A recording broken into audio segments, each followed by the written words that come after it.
Big news TV नेटवर्कवर बघत आहे आपण बिग न्यूज मराठी। आपल्या सर्वांनाच माहिती आहे की ह्या 14 एप्रिललाच म्हणजे डॉक्टर बाबासाहेब आंबेडकरांची 135वी जयंती भारतासह संपूर्ण जगामध्ये साजरी होत आहे। आणि आपल्या सर्वांनाही माहिती आहे की डॉक्टर बाबासाहेब आंबेडकरांचे तिसरे गुरु हे महात्मा ज्योतिबा फुले आहेत आणि आज त्यांची 200वी जयंती आहे आणि ही 200वी जयंतीपासूनच डॉक्टर बाबासाहेब आंबेडकरांच्या जयंतीची सुरुवात होत आहे। हा तो जल्लोष आहे आणि या जल्लोषाची सुरुवात या महापुरुषांच्या जयंतीने होत आहे। त्याच्याच अनुषंगाने आज इंदिरानगरमधील डॉक्टर बाबासाहेब आंबेडकर जयंती महोत्सव समितीतर्फे आजच्या ह्या भीमोत्सवाला सुरुवात करण्यात आलेली आहे। काय शुभेच्छा देणार लोकांना?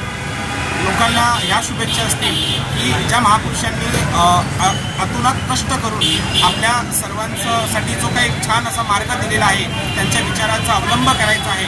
जयंतीच मोठ्या थाटामाटात साजरी झाली पाहिजे नाही, पण त्याचबरोबर त्यांच्या विचारावर चालून सुद्धा जयंती साजरी झाली पाहिजे। लोकांना असं वाटतं की बाबासाहेबांना पूजायचं असतं की वाचायचं असतं, त्याबद्दल काय सांगणार आपण? मी नक्कीच याबद्दल भाष्य करेन की जयंतीच्या दिवशी नक्कीच नाचायचं, त्याचा तो आनंदाचा दिवस आहे, पण उरलेले 364 दिवस बाबासाहेबांना वाचून जयंती साजरी केली पाहिजे आणि 14 एप्रिलला मात्र नाचून आनंद साजरा करून जयंती साजरी केली पाहिजे। थँक्यू।